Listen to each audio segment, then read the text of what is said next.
If you're someone who is very fascinated by how amazing company cultures are built, or if you're someone who is fascinated by having great customer experiences, today's book review is going to be super useful for you. Let's get started.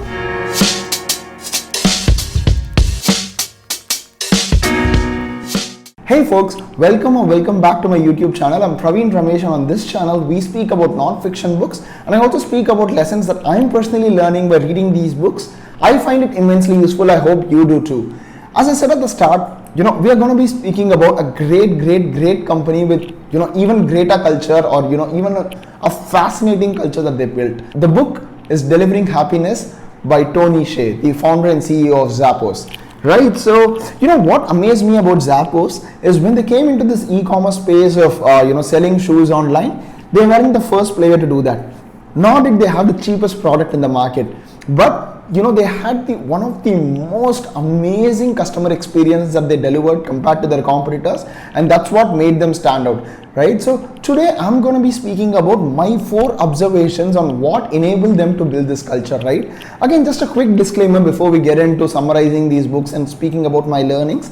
Watching this video is not a substitute to you watching that video. So if you're someone who's, I see this as a small compliment to you reading that book. So if you haven't read this book already, go pick it up. If you have read that book, do let me know how I'm doing, or, am I doing a good job of, speaking about this book, right? First things first, right? So as I told at the start, there've been some amazing stories about Zappos and its culture, and I'm going to be speaking about 4 things that led them there, right? So the first one, define your core values and, take every decision through the lens of your core values, right? So here is an example, right? Zappos had a set of 10 cultures that 10 culture values that they held very close to heart, right? So for example, if you had to hire someone, right, every decision would be, they would ensure that a candidate ticks all these 10 boxes before they are hired into Zappos, right? For example, being humble is one of their core values. So if they see that you're not being humble during the interview process, there is a good chance that you will not get into Zappos. And the most fascinating part about this,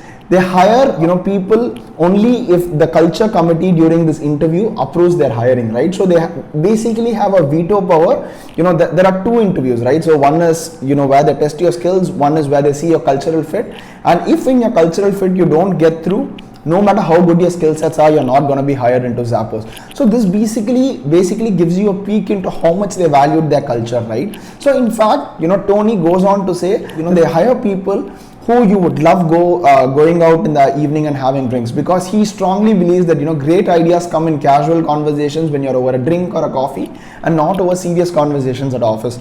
They would hire people who you would love working with in the weekends, right? So when you're having fun, work doesn't seem like work. So these are some decisions, of how a core value of the company boils down to hiring. Let me give you another example, right? Again, one more culture value that they held very dear to their heart is, putting customer experience at the center of whatever they did. So how did this translate into, let's say, action, right? Their customer reps were never measured on how fast they closed their tickets, right? There are innumerable stories where there was this customer rep who was on a call with a customer for 9 hours. That's right, you heard it right, 9 hours they were on a call with a customer. There is another story where a customer service rep helped a customer buy a shoe from their competitor's website, because they weren't measured on, hey, how much cross-sell or upsell you were doing from your own website, right? And there is another story about how a customer service rep helped them buy a pizza for a customer who was stuck somewhere and was asking for dinner. So the basic culture value was put customer experience at the center of everything, and that determined every action that they took, right? So if you're someone who is watching this and you're someone who is responsible for company's culture, or if you're thinking, okay, how do I take a decision on this?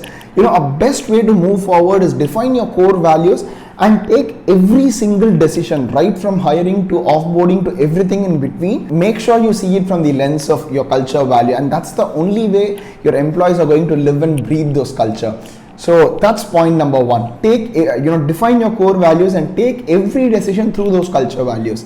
Second thing, having or creating a culture book, right? So this is something that I really loved, and I wish more companies did this, right? So what is a culture book? So basically at the end of every year or during some part of the year, the leadership team of Zappos would ask their employees 2 questions. what does Zappos culture mean to you, and how is it different from other cultures that you have seen, other company cultures that you have seen, right? The fascinating part is this, right? So employees answer these questions and stuff like that, and they publish this in a booklet without editing.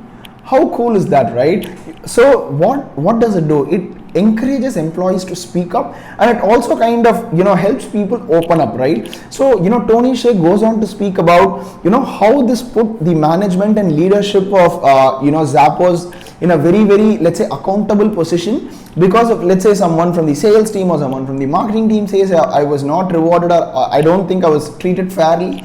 The managers and the leadership was forced to act, because it's all in the open, everyone is seeing it, everyone is reading it. But this comes with inherent trust that they built over the years, that only the right issues will be boiled up. So this was very fascinating for me, and the book just didn't contain all the rants and complaints. They also had some happy pictures of team outings, things of people going out, celebrations, small milestones and things like that. So every year when you receive a Zappos culture book, you would see a list of things that people have said about their culture, positives, negatives, rants and stuff like that, along with some happy pictures of people going out and celebrating.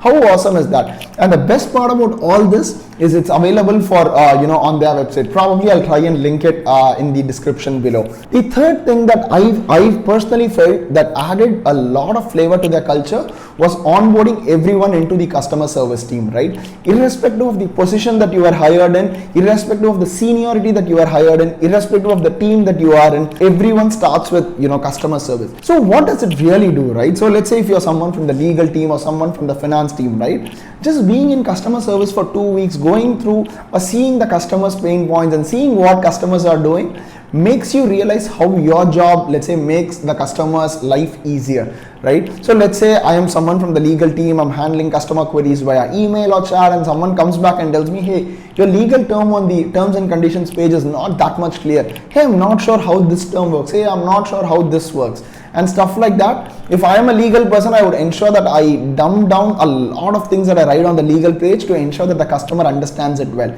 So now replicate this across every function, right? This goes back to my first point of doing everything from your set of core values that I've defined. So in order for you to provide a great customer experience, you have to know what the customer's pain points are. And for that, the best place to start is the customer service team. The last and the final thing that I felt contributed to a great culture was transparency and communication, right? So I don't want to delve into a lot of details, but there are a couple of instances within the book or within Zappos story where the company went through a hell. And I love the fact that Tony was always transparent and upfront about what they were going through, what their runway is, hey, what are their options and stuff like that. And with respect to transparency, as I said, the culture book and employees were kind of given the control of how much they progressed in their career, right? So Tony quickly speaks about 4 things, right? Perceived control, where you are given responsibility about what career path you choose within Zappos, right? So let's say if you are in a customer experience team, you are given a set of skill sets that you need to acquire in order to kind of go into the next level. So there is never a feeling about, hey, why is this person kind of higher in the hierarchy? You would clearly know that, okay, there are a set of values that they've defined, and this person has completed, let's say, this certifications or has acquired the skill in order to move to the next level. So they've given the power to progress back to the employee's hands, right? So second thing, perceived progress, right? There is a shorter promotion cycle as compared to, let's say, longer promotion cycle of, let's say, 12 months, 15 months and 16 months. And there is connectedness and vision and mission that's beyond the self. So connectedness, as I said, they hire people who you really connect with, who you would love hanging out in the evenings or in the weekends. And there is a vision of making a lot of people more happier. The vision is not to sell more shoes, because that's just a byproduct of providing a great customer experience and making customers feel happy. So having a vision and a purpose that's greater than self, I think that defined Zappos as a company, Zappos' culture and the founder himself, right? So this is a great book I enjoyed, especially because I work at a startup. There are little problems that I am able to relate to. There are a lot of things that I am taking back and telling our team, and there are a few things that we are putting in place. I love this book, and it's an easy breezy read. So if you're someone who's waiting to pick up this book, I hope this summarization helped you in a positive direction. So do let me know what book I should be reviewing next. Until then, this is Praveen Ramesh signing off.